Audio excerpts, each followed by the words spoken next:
বন্ধুরা, আপনারা নিশ্চয়ই জানেন আল্লাহর ওলিদের কোনো ভয় নেই এবং তারা কখনো দুঃখিতও হবেন না। এটা পবিত্র ইউনুস সূরার ৬২ নম্বর আয়াতে বলা আছে।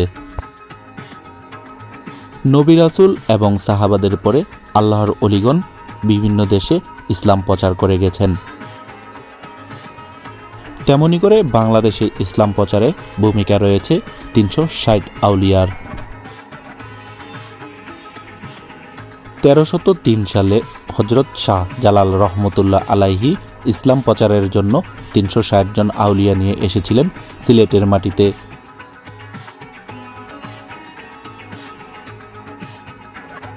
$৩৬০ জন শিষ্যের মাঝে অন্যতম সৈয়দ আহমদ গেসুদারাজ কল্লা শহীদ রহমতুল্লাহ আলাইহি। তিনি হযরত শাহ জালাল রহমতুল্লাহ আলাইহির খুব কাছের একজন লোক ছিলেন। প্রিয় বন্ধুরা, আপনারা ভিডিও দেখে বুঝতেই পারছেন আজ আমরা কথা বলবো ব্রাহ্মণবাড়িয়ার আখাউড়া উপজেলায় অবস্থিত হযরত গেসুদারাজ রহমতুল্লাহ আলাইহি ওরফে কল্লা শহীদ রহমতুল্লাহ আলাইহির দরবার শরীফ নিয়ে। আখাউড়া উপজেলার খরমপুরে অবস্থিত সৈয়দ আহমদ গেসুদারাজ কল্লা শহীদ রহমতুল্লাহ আলাইহির মাজার শরীফ। খরমপুরের কেল্লা শহীদ রহমতুল্লাহ আলাইহির মাজার সম্পর্কে অনেক কথা প্রচলিত রয়েছে।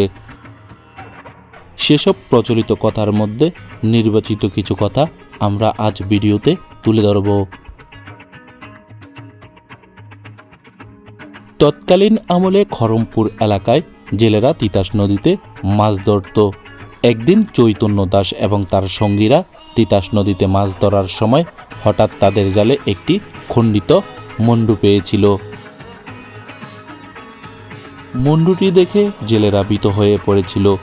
খণ্ডিত মুন্ডুটি উঠাতে গেলে আল্লাহর কুদরতে খণ্ডিত মুন্ডুটি বলে ওঠে, একজন আস্তিকের সাথে আর একজন নাস্তিকের কখনো মিল হতে পারে না। তাই তোমরা যে পর্যন্ত কলেমা পাঠ করে মুসলমান না হবে ততক্ষণ আমার মুন্ডু স্পর্শ করবে না।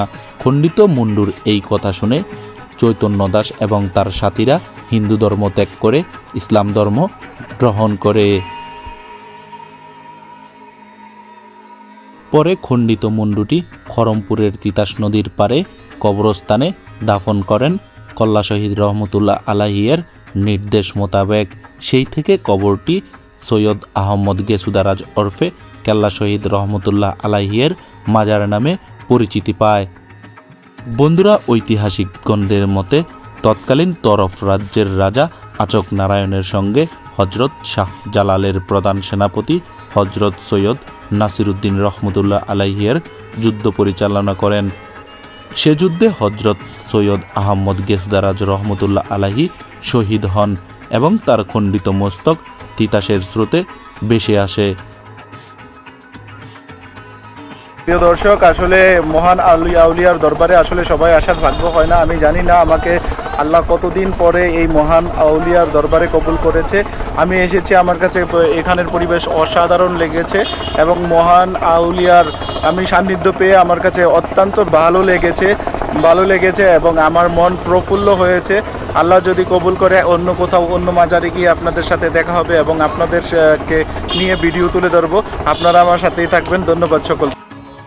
তবে বন্ধুরা, কল্লা শহীদ রহমতুল্লাহ আলাইহি কত সালে ইন্তেকাল করেছেন তার কোনো নির্ধারিত তথ্যসূত্র জানা নেই আমাদের। বিস্তারিত তথ্যসূত্র জানতে ব্রাহ্মণবাড়িয়ার ইতিহাস লেখক আমের হোসেনের ১৮৮ পৃষ্ঠা আপনাদেরকে পড়তে হবে।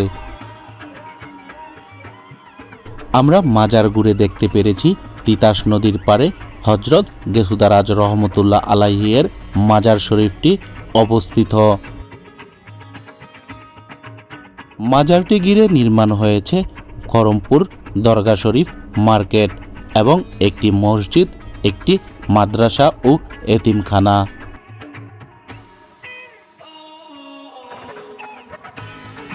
মহান এই আউলিয়া কেল্লা শহীদ রহমতুল্লাহ আলাইহির উসিলায় খরমপুরে অনেক ব্যবসায়ী প্রতিষ্ঠান, ব্যবসায়ীগণ ব্যবসা বাণিজ্য চালিয়ে যাচ্ছেন। যুগে যুগে অলিয়া আউলিয়াদের বদৌলতেই স্থানভেদে জায়গার পরিবর্তন হয় এবং পরিচিতি লাভ করে। মহান আউলিয়া হজরত গেসুদারাজ রহমতুল্লাহ আলাইহি ওরফে কেল্লা শহীদ রহমতুল্লাহ আলাইহি এর বদৌলতে ব্রাহ্মণবাড়িয়ার আখাউড়া পরিচিতি লাভ করেছে সারা বাংলাদেশে।